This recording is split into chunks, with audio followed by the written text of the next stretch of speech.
تب ہی صورت مربوط ہوتی ہے جی، جڑتی ہے۔ یہ چیزیں ذہن میں رہیں۔ تخویفات کیا؟ دعوے کو مان لو جو ہم نے دلائل سے ثابت کر دیا ہے، نہیں مانو گے تو جانا کہاں ہے؟ ڈرائیں گے اللہ۔ تخویف، بشارت۔ مان جاؤ گے تو یہ نعمتیں ہم نے تیار کر رکھی ہیں، بشارت۔ شکوہ، مشرکین کے رویے پر شکوہ کریں گے، ہمارے سمجھانے کا انداز دیکھ، ان کے بکواس دیکھ، یہ انداز ہوگا۔ ہمارے سمجھانے کا انداز دیکھ، ہمارے دلائل دیکھ، بجائے ماننے کے کہہ کیا رہے ہیں۔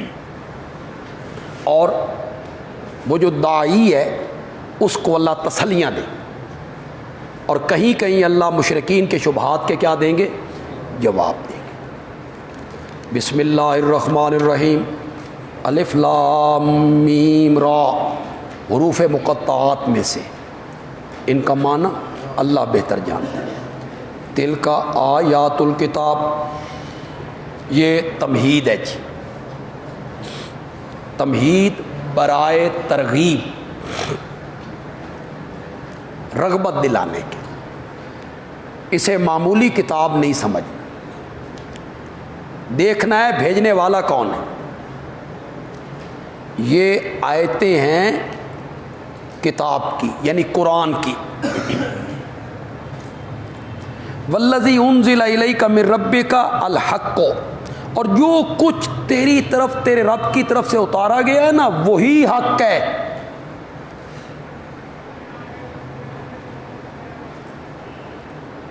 جو کچھ ہم بیان کر رہے ہیں کہ ہمدان اللہ ہے، ہمہ کن اللہ ہے، عبادت کے لائق اللہ ہے، ولیکن، لیکن اکثر لوگ لا یؤمنون، وہ ایمان نہیں لاتے، بوجہ اناد، بوجہ ضد۔ یہ نہیں ہے کہ یہ مسئلہ واضح نہیں ہے، مسئلہ بالکل واضح ہے، یہ ضد کی وجہ سے اور اناد کی وجہ سے ماننے کے لیے تیار نہیں ہو رہے ہیں۔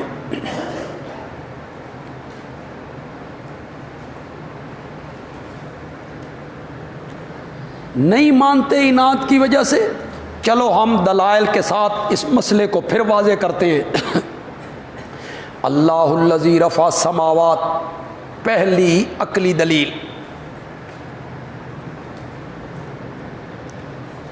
اور اللہ وہ ہے جس نے بلند کیا آسمانوں کو بغیر ستونوں کے، ترونہا، تم ان کو دیکھ رہے ہو کہ ستون کوئی نہیں، اور اتنی بڑی چھت اس نے بغیر ستونوں کے کھڑی کر دی ہے۔ ثم استوی علی العرش، پھر وہ جا بیٹھا عرش پر۔ شاہ عبد القادر میں نے کیا قائم ہوا،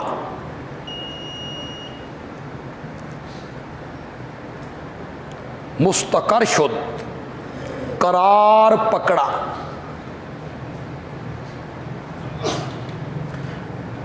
وسخر الشمس والقمر، اور اس نے مسخر کر دیا سورج کو اور چاند کو، کل یجری، وہ سب چل رہے ہیں، لأجل مسمن، ایک وقت مقرر تک، وہو انقضاء الدنیا، یعنی جب دنیا ختم ہو جائے گی تو یہ چاند سورج بھی ختم ہو جائیں گے۔ ذرا توجہ کریں جی، شمس اور قمر دو چیزوں پر کل کا اطلاق ہوا ہے جی، کل یجری لاجل مسمى، اور ہے صرف سورج اور چاند، ان کو کل کہہ دیا جی۔ کل یجری لاجل مسمى، ہر ایک چل رہا ہے ایک وقت مقرر تک، قیامت۔ یدبر الامر، تدبیر کرتا ہے کام کی، ساری تدبیریں وہی کرتا ہے۔ یفصل الآیات، کھول کھول کے بیان کرتا ہے آیتیں، تاکہ تم اپنے رب کی ملاقات کا یقین کر لو۔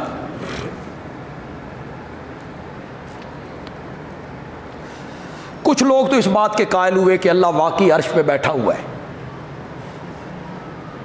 اور اس کو انہوں نے دلیل بنا لیا، استوا علی العرش، پھر متوجہ ہوا عرش پر۔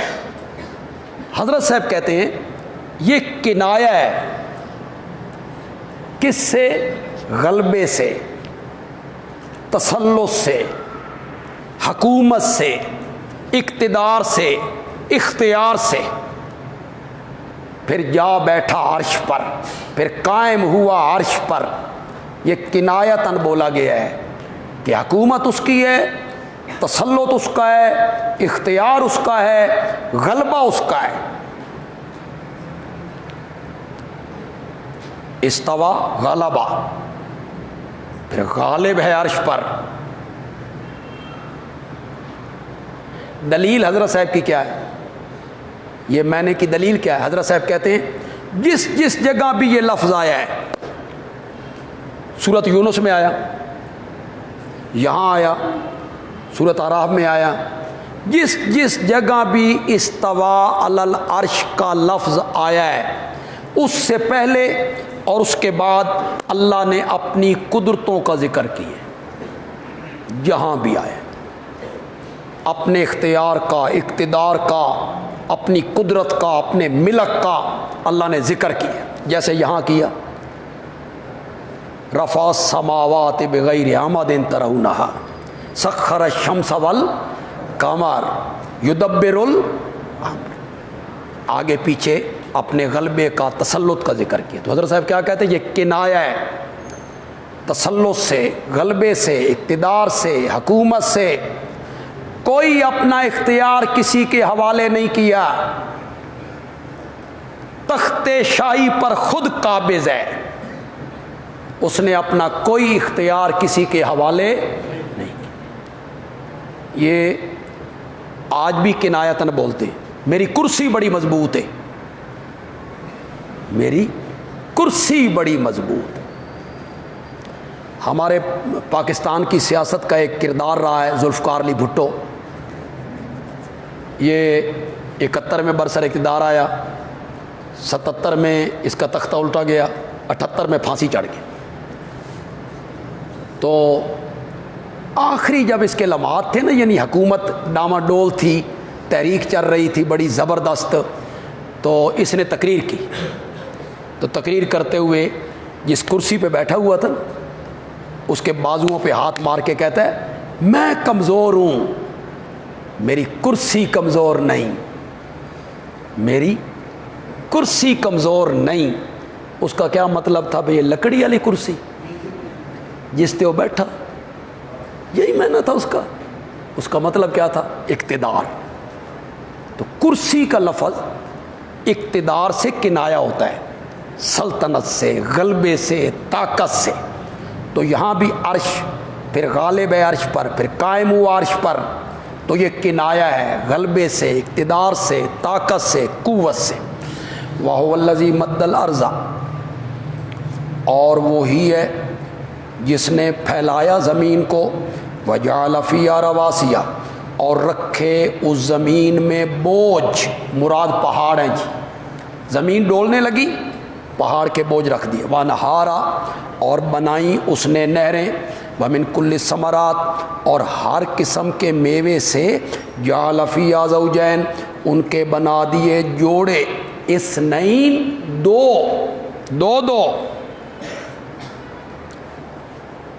دو قسمیں۔ پھلوں میں زوجین سے مراد ہے ذائقہ، رنگ، حجم، وجود۔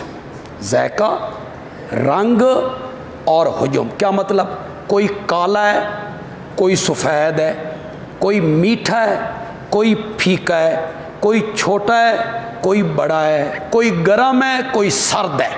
یہ ہے زوجین، جوڑے سے یہ مراد ہے۔ یغشی اللیل النہار، ڈھانپ دیتا ہے رات کو دن پر، بے شک اس میں البتہ بڑی نشانیاں ہیں ان لوگوں کے لیے جو سوچ و بچار کرتے ہیں۔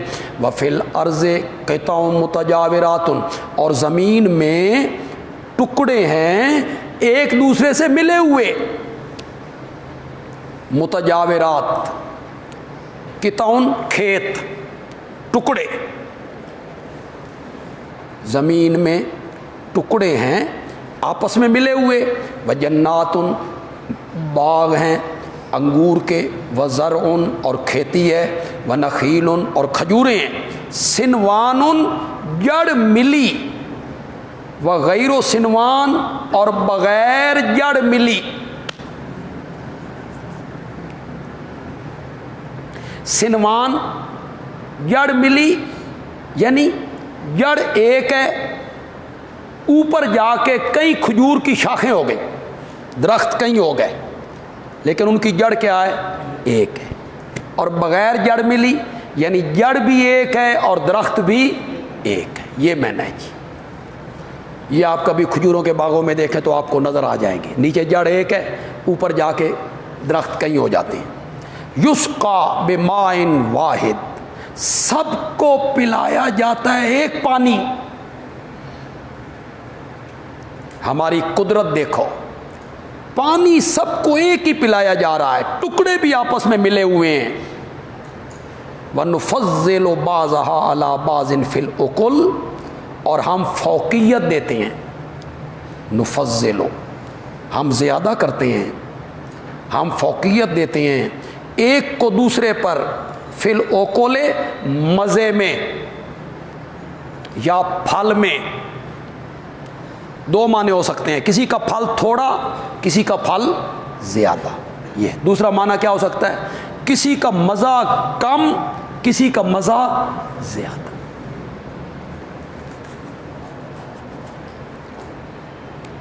ان فی ذلک لآیات لقوم یعقلون وان تعجب فعجب قولہم۔ دلیل عقلی ختم ہو گئی تھی، بڑی تفصیلی عقلی دلیل تھی۔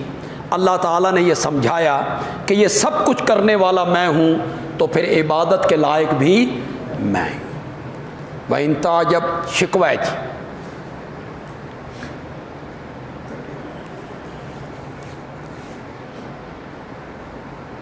میرے پیغمبر یہ صرف مشرک نہیں ہیں، یہ قیامت کے بھی منکر ہیں، یہ ان کے رویے پہ شکوہ ہو رہا ہے۔ وَإِن تَعْجَبْ، اور اگر تو تعجب کرے، فَعَجَبٌ قَوْلُهُمْ، تو ان کی یہ بات بڑی تعجب والی ہے۔ اگر آپ ان کے مشرکانہ اعمال پہ تعجب کرتے ہیں نا، تو میرے پیغمبر ان کی یہ بات بھی بڑے تعجب والی ہے۔ کیا؟ اِذَا كُنَّا تُرَابًا، کیا جب ہم ہو جائیں گے مٹی، اِنَّا لَفِي خَلْقٍ جَدِيدٍ، تو کیا ہم نئے سرے سے بنائے جائیں گے؟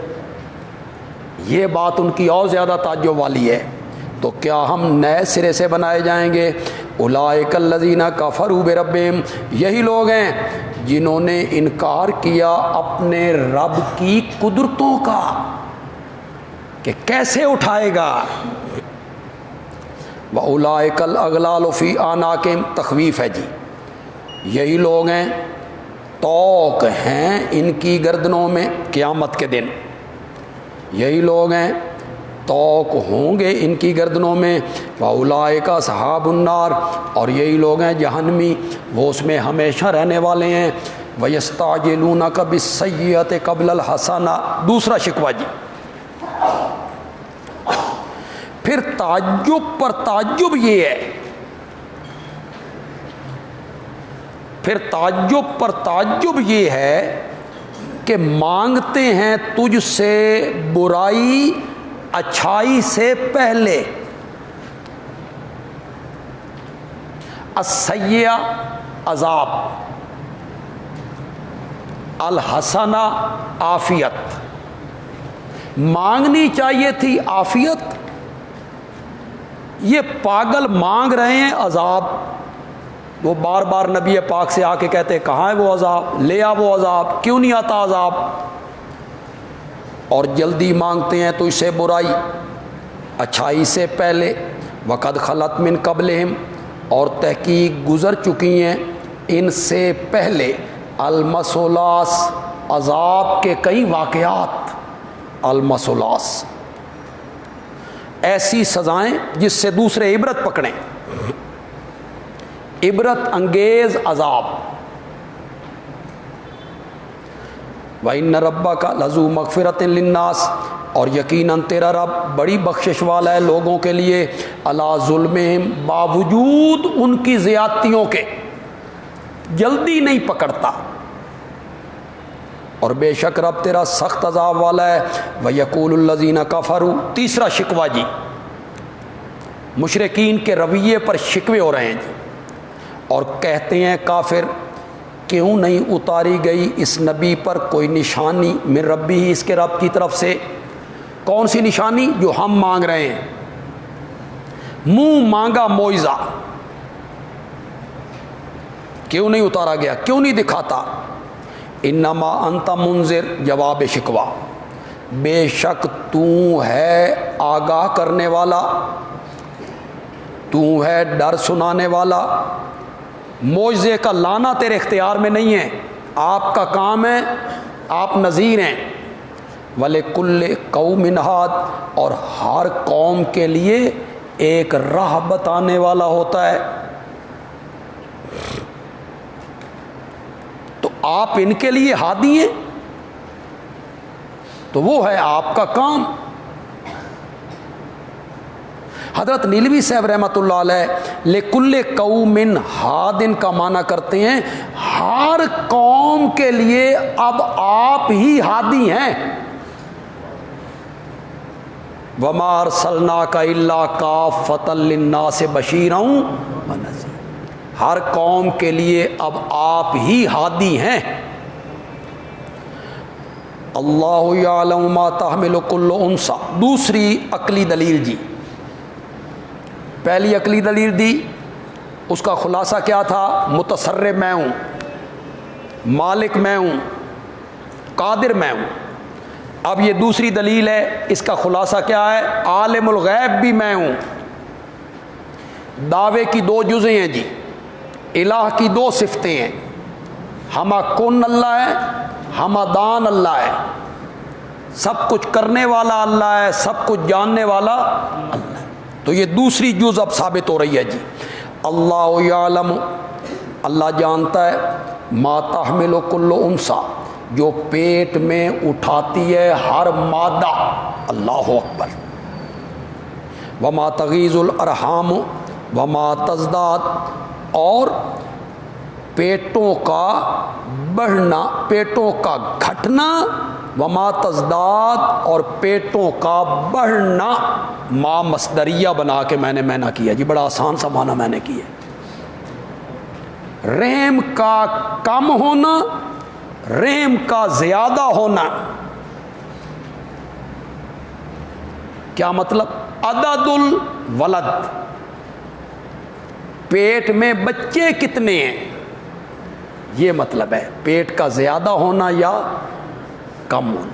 یا مدت الولادت، کتنے مہینوں کا حمل ہے، مدت الولادت، کب یہ وضع حمل ہوگا، تو وہ پیٹ پھر بڑھتے چلے جاتے ہیں، پھر بوجھ ہوتا چلا جاتا ہے، پھر یہ پیٹوں کا بڑھنا اور گھٹنا۔ وَكُلُّ شَيْءٍ عِندَهُ بِمِقْدَارٍ، اور ہر چیز اللہ کے ہاں ایک معین پیمانے پر ہے، ایک اندازے کے مطابق ہے ہر چیز۔ عالم الغیب والشہادہ، صرف پیٹوں کی کیا بات ہے جی، کہ مادہ کے پیٹ میں کیا ہے، بچے کتنے ہیں، مدت کتنی ہوئی ہے، صرف یہ کیا بات ہے، جاننے والا ہے چھپی چیز کا، والشہادت، اور ظاہر چیز کا، الغیب کا اور الشہادہ کا، جاننے والا ہے۔ مشرکین کہتے ہیں کہ اللہ سے تو غیب ہے ہی کوئی چیز نہیں، آپ جو کہتے ہیں اللہ عالم الغیب ہے، تو اس کا مطلب یہ ہے پہلے آپ یہ مانتے ہیں کہ اللہ سے کوئی چیز غیب ہے، پھر اللہ اس کا عالم ہے، یہ تو کفر ہے، تو اللہ سے تو غیب ہے ہی کوئی چیز نہیں، تو پھر وہ عالم الغیب کیسے ہو؟ کیا جواب ہے اس کا؟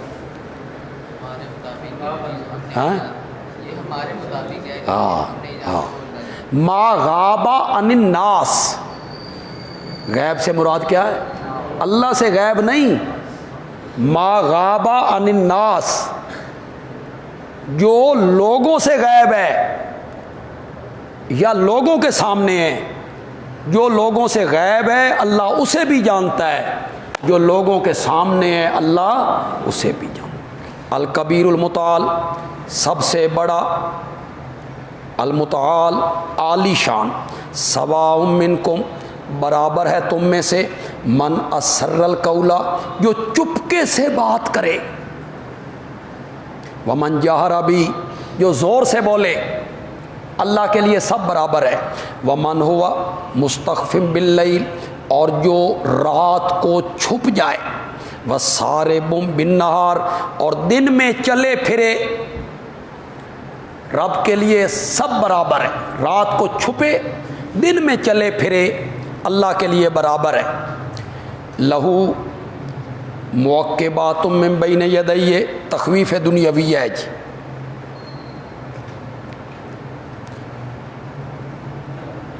اس کے لیے ہیں معقبات, پہرے دار.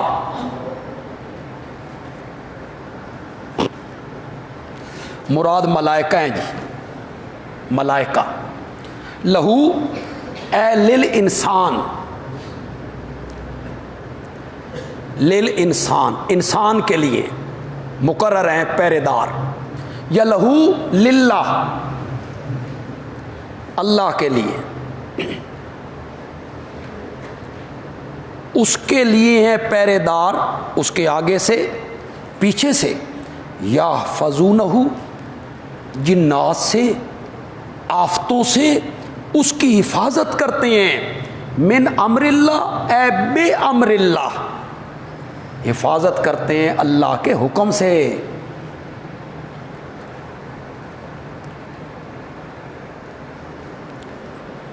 ان اللہ لا یغیر ما بقوم, بندوں کو تلقین کی جا رہی ہے کہ اللہ کی اطاعت کو لازم پکڑیں.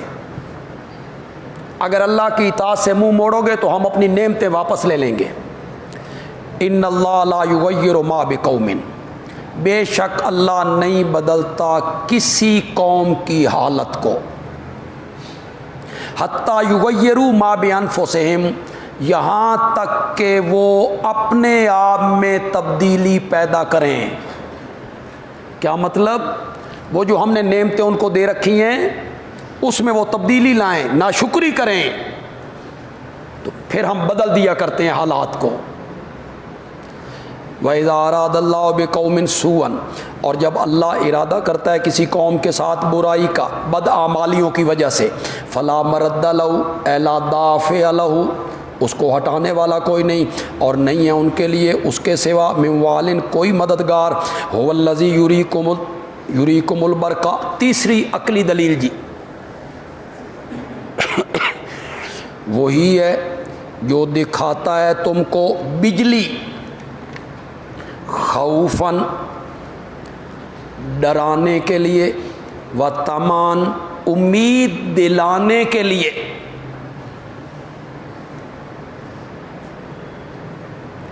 راہگیر مسافر ڈرتے ہیں, بجلی جب چمکتی ہے, بدل آتے ہیں, بجلی چمکتی ہے تو راہگیر مسافر وہ ڈرتے ہیں. یا فصلیں بالکل پکی ہوئی ہیں اور ادھر سے بادل آ گیا ہے تو اب زمیندار ڈرتے ہیں. اور امید دلانے کے لیے جب بارشوں کی ضرورت ہوتی ہے, پھر بادل آتے ہیں, بجلی چمکتی ہے تو زمیندار لوگ خوش ہوتے ہیں, امید ہوتی ہے بارش برسے گی, فصلیں اچھی ہوں گی. تو وہ بجلی دکھاتا ہے تم کو, بجلی ڈرانے کے لیے, امید دلانے کے لیے. وَيُنشِئُ السَّحَابَ الثِّقَالَ, اور اٹھاتا ہے بادل بھاری بھاری, اور اٹھاتا ہے بادل بھاری بھاری. یسبح الرعد بحمدہ, تسبیح پڑھتا ہے رعد فرشتہ, بحمدہ, اس کی حمد کے ساتھ. یہ فرشتہ ہے جو بادلوں پہ مقرر ہے جی, بادلوں کو ہانکتا ہے. تو یہ رعد فرشتہ جو ہے یہ بھی تسبیح پڑھتا ہے. والملائکۃ, اور فرشتے بھی تسبیح پڑھتے ہیں, من خیفتی, اس کے ڈر سے. اور رعد فرشتہ بھی تسبیح پڑھتا ہے. کچھ علماء نے کہا الرعد صوت السحاب، فرشتہ نہیں ہے، بادلوں کی آواز ہے، گرج گرج. تو یہ تسبیح ہو گئی حالی، جو گرج کی تسبیح ہے یہ حالی ہے، اور رات کی تسبیح جو ہے یہ قولی.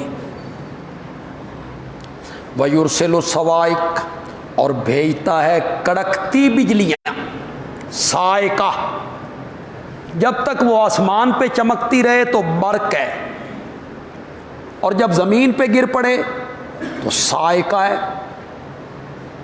اور بھیجتا ہے کڑکتی بجلیاں، فَيُصِيبُ بِهَا مَن يَشَاءُ، پھر وہ بجلیاں پہنچا دیتا ہے جس کو چاہتا ہے، جس پر گر گئی، کسی مکان پہ گر گئی، جانور پہ گر گئی. وَهُمْ يُجَادِلُونَ فِي اللَّهِ زَجَرَجْ، اور وہ جھگڑتے ہیں اللہ کے بارے میں، فی توحید اللہ جی، اللہ کے بارے میں تو جھگڑا ہی نہیں تھا، وہ جھگڑتے ہیں فی اللہ، اللہ کی توحید کے بارے میں. وَهُوَ شَدِيدُ الْمِعَالِ، اور وہ سخت ہے، اس کی پکڑ سخت ہے، اس کی پکڑ بڑی سخت ہے. لَهُ دعوت الحق ثمرہ، دلائل سابقہ کا ثمرہ جی. 3 دلیلیں ہو گئی جی، متصرف میں ہوں، قادر میں ہوں، عالم الغیب میں ہوں. بغیر ستونوں کے آسمانوں کی چھت میں نے کھڑی کی، سورج اور چاند کو مسخر کیا، زمین کو بچھایا، اس میں پہاڑ کی میخیں ٹھونکیں، نہریں بہائیں، ہر قسم کے پھل پیدا کیے، مادہ کے پیٹ میں جو کچھ ہے سب کا جاننے والا میں ہوں. تو پھر اس کا ثمرہ اور نتیجہ کیا نکلا؟ فرمایا لہو دعوت الحق، اسی کے لیے ہے پکارنا سچ، اسی کی پکار سچی ہے، اس کے سوا ہر ایک کی پکار جھوٹی اور باطل ہے، اسی کو پکارنا ہے سچ. والذین یدعون من دونی، اور جن کو وہ پکارتے ہیں اللہ کے سوا، لا یستجیبون لہم بشیء، وہ نہیں پہنچ سکتے ان کی فریاد کو کچھ بھی، الا کباسط کفیہ، مگر اس بندے کی طرح جو پھیلانے والا ہے کفیہ، اپنے دونوں ہاتھ، الی الماء، پانی کی طرف. کنویں کی منڈیر پہ آیا ہے اور پانی کی طرف ہاتھ پھیلا دیے ہیں، آ پانی آ پانی آ پانی، پھیلانے والا ہے اپنے ہاتھ پانی کی طرف. لیبلغ فاہ، تاکہ پانی اس کے منہ تک پہنچے. وما ہوا ببالغ، اور وہ پانی اس تک پہنچنے والا نہیں. کیوں؟ اس کے لیے ڈول کی ضرورت ہے، اس کے لیے رسی کی ضرورت ہے. رسی ہو، ڈول ہو، کنویں کی منڈیر پر آئے، پانی باہر نکالے، رسی نہیں ہے، ڈول نہیں ہے، منڈیر پہ کھڑے ہو کہتا ہے آ پانی آ پانی آ پانی. اسی طرح جو آدمی قبر کے اوپر کھڑے ہو کے آواز لگاتا ہے، وہ یہ نہیں دیکھتا کہ اس میں روح والا ڈول تو ہے کوئی نہیں، روح والی رسی تو ہے کوئی نہیں، اوپر سے آواز لگاتا ہے آ پانی آ پانی. یہ ساری زندگی بلاتا رہے تو پانی اس کے منہ تک نہیں آ سکتا. اسی طرح قبر سے بھی آواز نہیں آ سکتا، وہ جواب نہیں آ سکتا. وما دعاء الکافرین الا فی ضلال، اور نہیں ہے پکار کافروں کی الا فی ضلال، مگر کتے کی بھونک. امیر شریعت نے مانا کیا، سید عطا اللہ شاہ بخاری رحمت. اور نہیں ہے پکار کافروں کی مگر کتے کی بھونک. سب گمراہی گمراہی ہے، اس کی کوئی حقیقت نہیں ہے. میرے والد صاحب کے ایک دوست تھے، میرے دادا جی کے وہ شاگرد تھے، اور حضرت صاحب کے بھی وہ مرید تھے، مولوی عبداللہ. تو انہوں نے سنایا کہ میں وہاں بچنا گیا نا تو وہ تھے اس علاقے کے، یہ سیوال سیال شریف، تو یہ پیروں کا علاقہ ہے، گدی ہے بڑی سیال والوں کی، سیال والے پوجے جاتے اور بڑا احترام ہے ان کا اس علاقے میں۔ تو حضرت صاحب کے پاس میں گیا تو بڑے فتوے لگتے تھے جو غیر اللہ کو پکارنے والے ہیں، اور میں بڑا نا دل میں نہ کڑتا رہتا تھا، ایڈے بڑے پیر نے تے بزرگ نے تے ایک کفر کا ارتکاب کرتے۔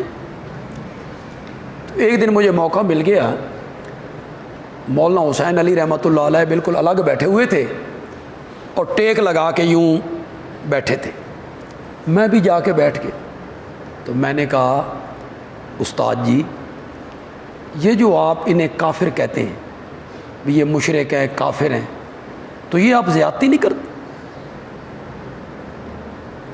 تو اٹھ کے بیٹھ گئے، اٹھ کے بیٹھے اور فرمایا حافظ ہیں؟ مجھ سے پوچھا حافظ ہیں؟ میں کہا جی حافظ ہوں۔ سورت رعد آندھی ہے ہی؟ میں نے کہا جی آتی ہے۔ فرمایا پڑھ لہو دعوت الحق، پڑھ۔ میں نے پڑھا لہو دعوت الحق والذین یدعون من دونہ الا یستجیبون لا یستجیبون لهم بشیء الا کباسط کفیہ الی الماء لیبلغ فاہ وما هو ببالغہ وما دعاء الکافرین۔ جب میں یہاں پہنچا نا وما دعاء الکافرین، تو حضرت صاحب نے میری طرف دیکھا، میری طرف دیکھا تو یہ مولوی عبداللہ صاحب بڑے جذباتی تھے، یہ کہتے جی من سمجھ آ گئی جی، ایک کافر نے جڑے انہوں کافر نہ کہو بھی کافر ہے۔ حضرت صاحب نے فرمایا اتھائیں کھلو، اتھائیں کھلو، یہ کافر ہے، اگا نہ ود، یہیں کھڑا ہو۔ قرآن نے ثابت کیا ہے کہ جو اللہ کو چھوڑ کر اوروں کو پکارنے والے ہیں وما دعاء الکافر۔ کیسا استدلال کیا حضرت صاحب نے، یہ خوبصورت استدلال کیا مولانا حسین علی صاحب نے کہ جو اللہ کو چھوڑ کر مصائب میں اوروں کو پکارنے والے لوگ ہیں کہ وہ ہماری پکاریں سنتے ہیں، جب کہ وہ سن نہیں سکتے، کام نہیں آ سکتے، تو ان لوگوں پر قرآن نے کس کا فتویٰ لگایا؟ وما دعاء الکافر۔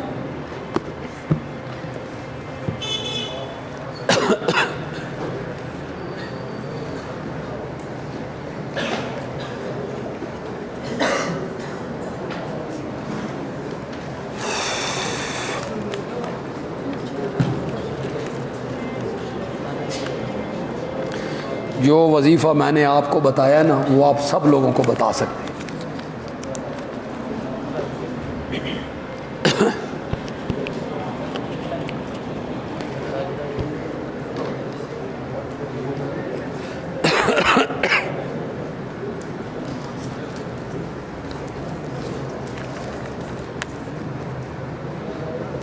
ہمیں چھوٹی سی مشکل پیش ہے کہ کھانے میں 2 روٹیاں ملتی ہیں جن سے ہمارا گزارا نہیں ہوتا۔ برائے کرم شفقت، برائے کرم و شفقت انتظامیہ کو آگاہ فرمائیں تاکہ وہ ہمارے ساتھ زیادتی کا تعاون فرمائیں۔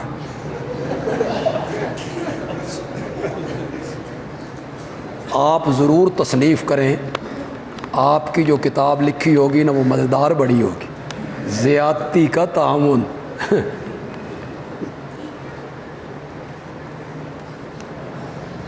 روٹی کا مسئلہ ہے جی، روٹی کم ہوتی ہے۔ مولانا حسین علی رحمۃ اللہ علیہ کے جو کھانا تھا طلبہ کے لیے پکتا تھا، ظاہر بات ہے کوئی آمدن تو اتنی تھی نہیں، تو وہ بڑا دال سی ہوتی تھی اور پتلی دال ہوتی۔ اللہ اکبر! آپ کو پتہ ہے، آپ سن کے حیران ہو جائیں گے کہ مولانا حسین علی رحمۃ اللہ علیہ کا جو باورچی تھا، طالب علموں کی روٹی پکاتا تھا، اس کا نام تھا مولانا نور محمد شاہ، وہ فاضل دیوبند تھا، فاضل دیوبند۔ تواڈے پکان والے کون نے؟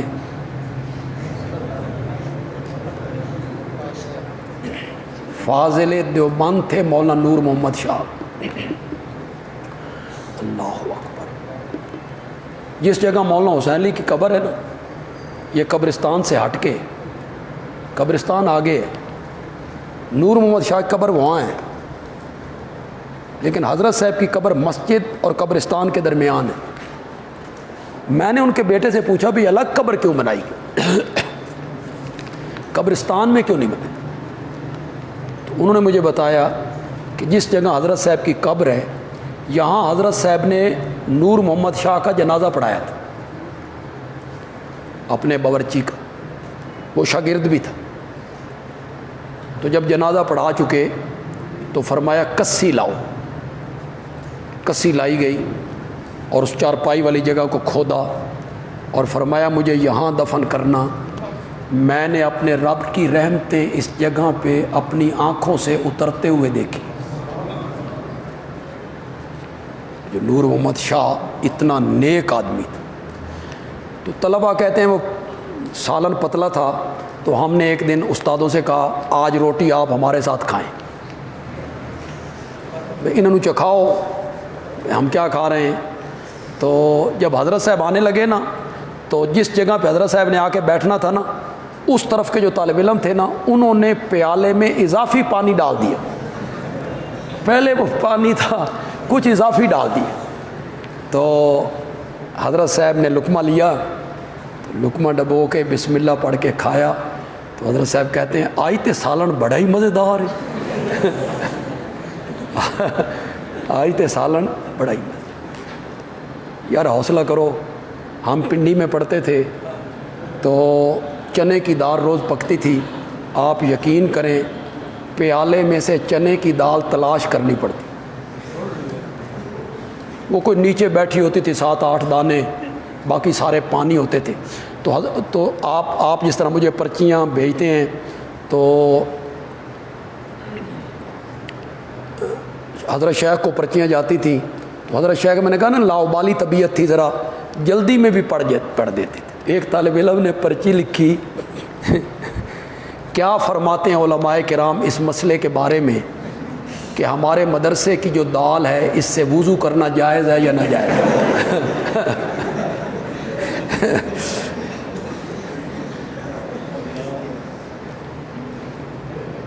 سورۃ یوسف کی آخری آیت میں کل استغراقی ہے یا نہیں استغراقی نہیں ہے بھائی۔ اور یہ بھی بتا دیں کہ تفسیر تدبر قرآن کیسی ہے، تدبر سے پڑھی جائے تو پھر تو اچھی ہے، اور اگر آنکھیں بند کر کے پڑھنی ہے تو پھر اچھی نہیں ہے۔ جہاں آپ محسوس کرتے ہیں کہ یہ صحیح لکھا گیا ہے تو پڑھیے، جہاں آپ سمجھتے ہیں کہ جمہور سے ہٹ کے کوئی رائے قائم کی گئی ہے تو وہاں آپ ذرا بچ جائیں اس سے۔ علی بصیرۃ انا ومن اتبعنی کا ظاہر مطلب ہے کہ جو میرا دعویٰ ہے اس پر میرے پاس دلائل موجود ہیں، حجت ہے، دلیل ہے، میرا شرح صدر ہے کہ میں حق پر ہوں، یہ سچا مسئلہ ہے، میں بھی اس کی طرف بلا رہا ہوں اور میرے پیروکار بھی اس کی طرف بلا رہے ہیں۔